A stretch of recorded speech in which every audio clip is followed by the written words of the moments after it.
Hello, this is Enterprise Television News Headlines. I am Kemi Omoshili.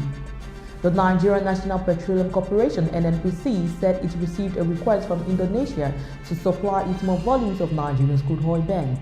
This is to enable it meet the rising demands for oil by its local economy. Group General Manager Public Affairs Mr. Odu Ungamadu said Indonesia wants to buy more oil from Nigeria, and its population of more than 250 million people needed about 1.6 million barrels of crude oil daily. According to the head of economic affairs of Indonesia Embassy in Nigeria, Mr. Duyantna, NNPC support in crude oil supply has helped Indonesia to achieve energy sufficiency. The management of Dangote Group said its sugar and salt companies lose about 2 billion naira monthly to the perennial traffic gridlocks on Apapa port roads every month. The company's traffic manager, Mr. Muhammadu Rabiu, said the company was losing so much because of its inability to lift products from its depot at the port as a result of the traffic congestion.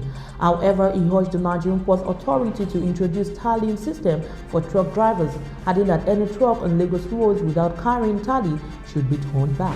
South African fast food chain owner Famous Brand said the annual earnings would eat by impairment charges amounting up to $33.7 million on its gourmet burger kitchen business.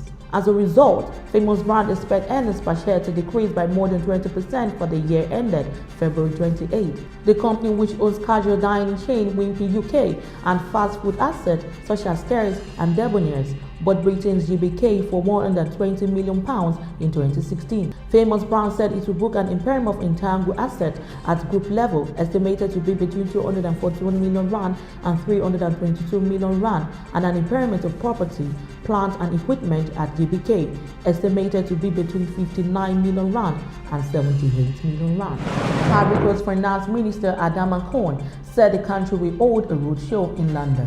Enterprise Television learned that it would be the West Africa's nation's fourth Eurobond in 5 years.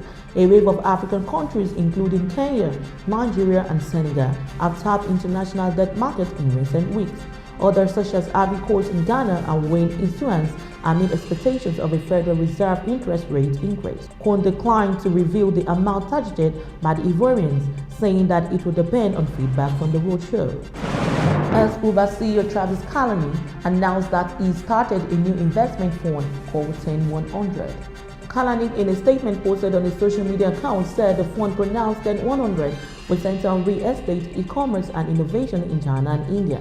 The focus on two of the world's fastest-growing major economies will take Kalanick back to where Uber faced some of his toughest challenges. In addition to seeking to make more money from investment, Kalanick said his new fund will also oversee his non-profit work, concentrating on the future of cities and education. Head in sports. For the first time, the National Collegiate Athletic Association crossed $1 billion in annual revenue. Based on a financial statement, the Collegiate Athletic Group earned nearly $1.1 billion in 2017. More than $800 million of that is due to lucrative TV rights deals with CBS and Turner. Nearly $1.3 million of the league's revenue came from championships and tournaments. One of the biggest expenses the NCAA faced in 2017 was the $209 million settlement with former players. They sued the NCAA because the sports scholarships they received didn't cover the full cost of attendance. And that's it on Enterprise Headlines for today. For more news, updates, special reports, and our shows, visit our website www.enterprisetv.tv. Our social media platforms are always there for your all-round information in the world of business. I am Kemi Omoshili. Many thanks for watching.